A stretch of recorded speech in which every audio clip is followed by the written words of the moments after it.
New details have surfaced about John Cena's farewell tour, so we'll check out all that information. We'll also see what's going on with Solo Sikoa, the Bloodline, and more. Starting things off with John Cena's official announcement of his WWE farewell tour. Cena has been very vocal over the last few years about how he knows that his time in the ring is coming to an end.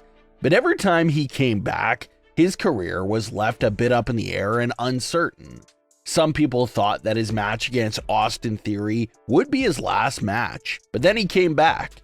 Some fans thought Solo Sikoa destroying John Cena would be the last time he wrestled, but he came back after that as well. But at Money in the Bank's event, John Cena made his retirement plans official. John Cena announced that he will go on a full retirement farewell tour. It's something similar to what athletes have done in other sports, where they announce that it's their last season and that season becomes their farewell tour. John Cena wants to do something just like that and make 2025 his last playing season, per se. So, what are the details about this farewell tour? Because some fans were a bit confused. When Cena was speaking in the ring, he did make it seem like the tour would conclude with WrestleMania 41 being his last match ever. But Cena cleared things up at the press conference and said this farewell tour will last through the entire year of 2025. It'll start in January 2025 and end with his last match taking place in the final month of the year in December 2025. The exact premium live events that Cena will be a part of in 2025 are still unknown, but he did confirm 3 of them. Cena said he will be at Royal Rumble, Elimination Chamber, and WrestleMania 41. It's possible he'll be at even more premium live events in 2025. We'll just have to wait until the events get a bit closer. Based off the comments made during the press conferences, it sounds like the early number right now is that John Cena will be a part of anywhere from 30 to 40 WWE shows in 2025. Cena himself said that this farewell tour will include many different countries all over the globe, so that every fan from all over the world can come out for this special celebration and have fun.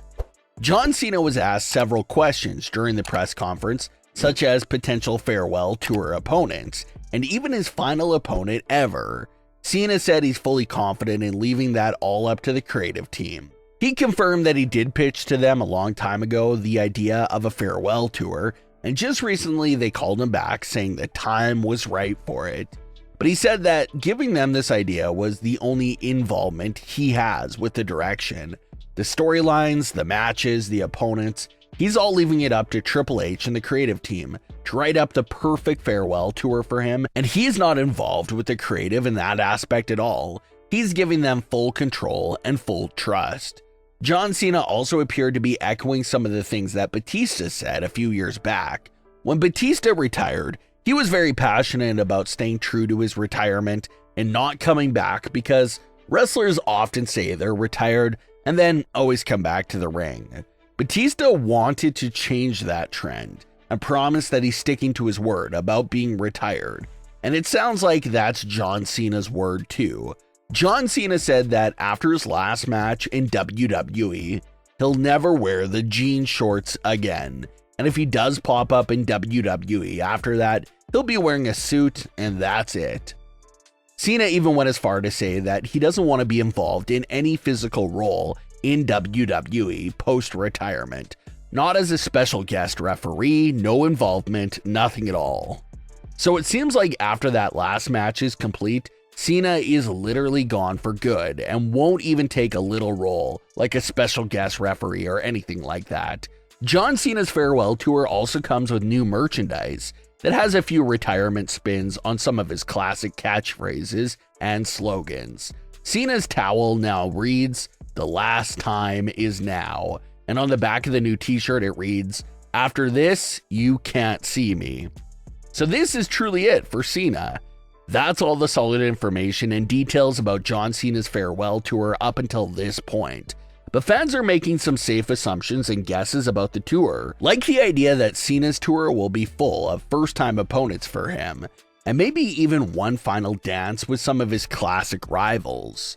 One of the classic rivals that have been extremely vocal about desperately needing one final match with Cena has been Randy Orton.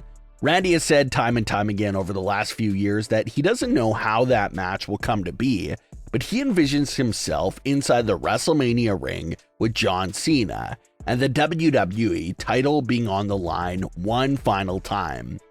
Well, now with the announcement of Cena's farewell tour, WrestleMania 41 will officially be the last chance for Randy Orton to make his dream a reality.